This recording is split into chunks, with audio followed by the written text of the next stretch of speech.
Did you like that one? That's a tough one, isn't it? So let me give you a modern day one, and I know you can't read that from this distance, so I will read it to you. The guy on the left says, "You forgot about Jennifer's birthday again?" The guy on the right says, "Yeah, but I made a great save with a last-minute gift." Don't tell me she fell for the old bouquet of roses routine. No, that stopped working years ago. I drew up legal papers donating one of my kidneys to her. Oh my, I didn't know she was sick. She's not. But she was so moved by my selfless gesture, I didn't even have to take her to dinner. I'm both appalled and impressed at how your mind works, Bob. Hey, I'm a lawyer. I'm used to skip the lawyer part. That's a modern day version of our text today. What's going on? Let me take you back here a sec. Whoops, wrong direction. Take a look at this. "And his master commended the dishonest manager because he acted" what? "Shrewdly. For the children of this age are more shrewd in dealing with their own generation than are the children of light." Shrewdly. Jesus isn't commending this guy for his dishonesty. Don't go there. That's not what he's talking about. He's talking about this guy's shrewdness. Shrewdness. Ingenuity, creativity, wisdom in dealing with a tough situation. That's what he's commending him for. Now this guy, what he has done is he has made a win-win situation out of what could have been an absolute loss for everybody. You see, when he got fired, he could have just walked away and said, "Forget this." He would have been out of a job. The boss would have been out of manager. And all those folks that owed money, they would have still owed it. But he turns it around. He's shrewd. He's ingenious. He's wise. He's creative. And he makes it into a win-win situation. What he does is he takes the bills and he reduces them.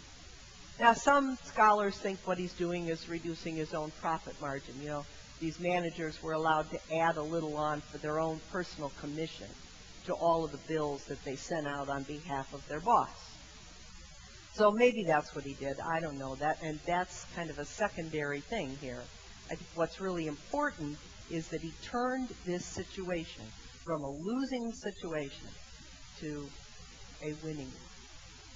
What happened when he reduced all those bills? First of all, the boss looks like a gem, doesn't he? All of a sudden, I owed 100, now I owe 80. Wow, he's cool. I'm buying from him again. So the boss gains a good reputation. All those debtors who owed the wheat and the oil, well, guess what? They're really happy because they don't owe so much. And what happens to the manager who reduced the bills?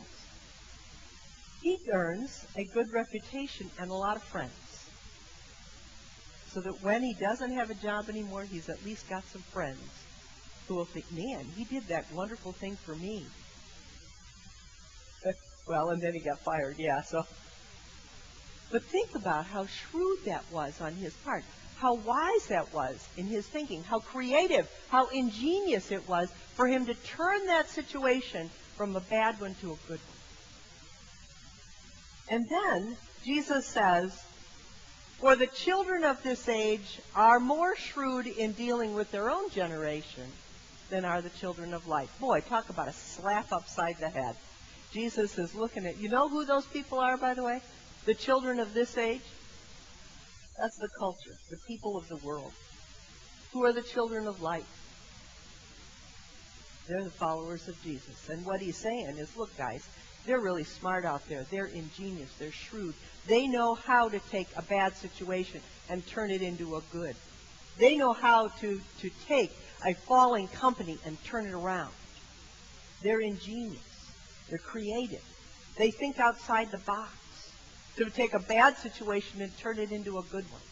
But you know, it's almost like Jesus is telling us when we Christians walk in the church door, we leave our heads at the door.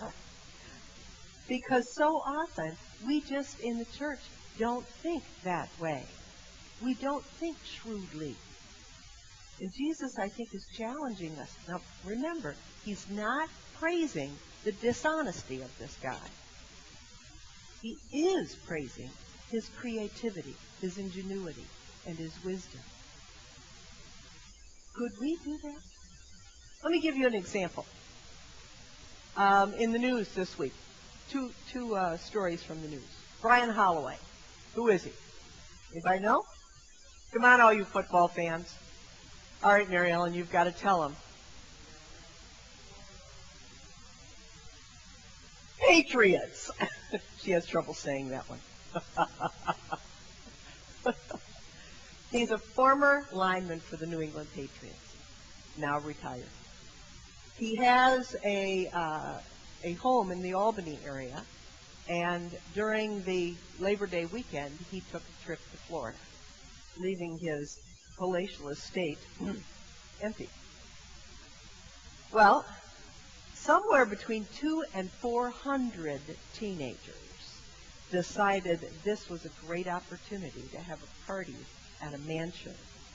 Yep, you're laughing, Sherry, but you can imagine what this was. 200 to 400 kids showed up and trashed the place. Now, talk about stupid crooks. You know what they did? They tweeted all about it.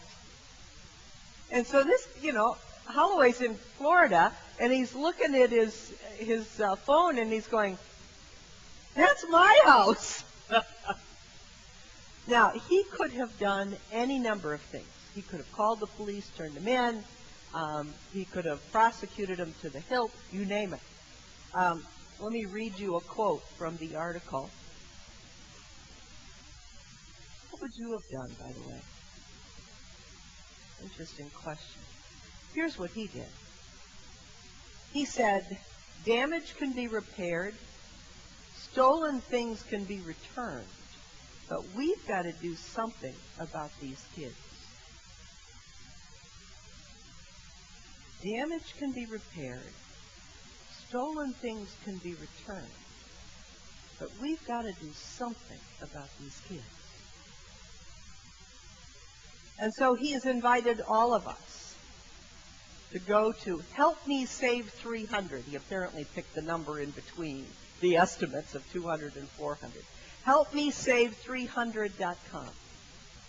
He isn't concerned about his own property. He's concerned about the attitude of the kids and how he can assist in turning that attitude around. He took a bad situation and he's making it into a good one. Now, talk about ingenious and creative. He invited all those kids back to his house for a party. You know what they were going to do at the party? Clean up. Clean up. But he took a bad situation and he's begun to turn it around. HelpMeSave300.com. And did you hear about Joey Kruzak, the manager at the Dairy Queen? That's kind of gone around. Yeah. Isn't that an amazing story? Here's a manager who isn't very old. He witnessed a visually impaired young man drop $20 on the floor. A woman came by, saw it, picked it up, and he thought she was going to give it back to him. She didn't. She put it in her own purse. Then she came up to the counter to order something. He said to her, "You need to give that 20 back." She goes, "That's mine." He said, "No, it's not. Either you give it back or you leave my store." She left in a huff, calling him every name in the book, I imagine. But he took a bad situation and turned it around, because then he reached into his own pocket and pulled out a 20 and went over to the young man and handed it to him and said, "This is yours."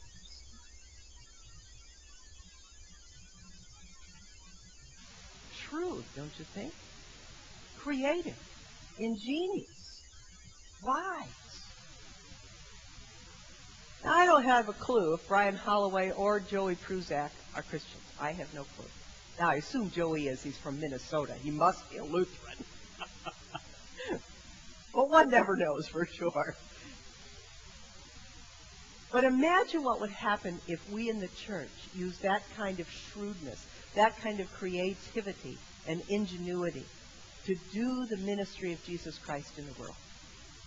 What could happen? Now, some of you were around here when we were Ascension, and I'm talking 10 years ago or so. We did what was, in my opinion, an off-the-wall idea.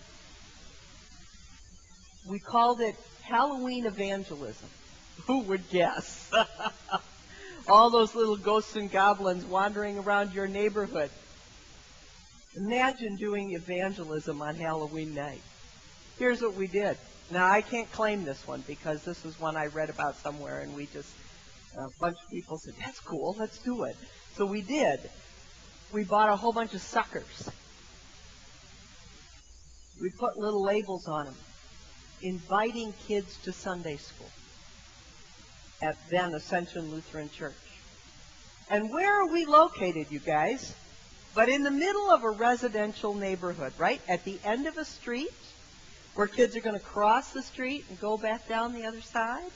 Hundreds of them. We had 2 people who sat out at our driveway. And every kid that came and started across the street one way or the other, they handed them a sucker. Crossroads, or Ascension, then became another one of those houses with candy. But on that candy, there was an invitation to Sunday school. Some people thought we were nuts. Did it pay off? I don't know. Was it creative? Was it shrewd? You bet. And I appreciate so much those who were willing to sit out there and do that and label all those suckers. A couple years later, we did something similar. We handed out labels in church and said, "Look, in your neighborhood, put this on your candy bar as you give it out." It said something like, "I'm a member at Crossroads," well, then it was still Ascension, "but I'm a member up the street, and we would like to invite you to come to Sunday school." I don't remember exactly how it was worded, but, outside the box. Shrewd, creative. Turning what could be a night of horror, in more ways than one, into a night of joy and invitation to come and know the Lord. As dean, I get into a whole bunch of churches. I went into one, and you may have heard this story before. I'm not sure if I've told it publicly or not. I tell it a lot because I think it's very shrewd. This is a congregation that worships about 14 people. They cannot afford a pastor in any way, shape, or form. The youngest person in the congregation is over 65. The council invited me to come and meet with them.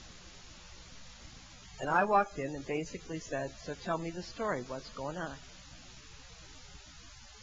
They said to me, "Pastor, we're a church of seniors." And seniors, that's what they call them. Seniors. And what the seniors don't realize is that the seniors are really tired because we have to do everything. But we feel a responsibility to the seniors to keep the church open so that they have a place to be buried from. And I'm thinking, this is the ministry of Jesus Christ. But it is, partially. I said to them, "What do you want to do?" You got to understand, the dean nor the bishop has the power to come in and close any congregation.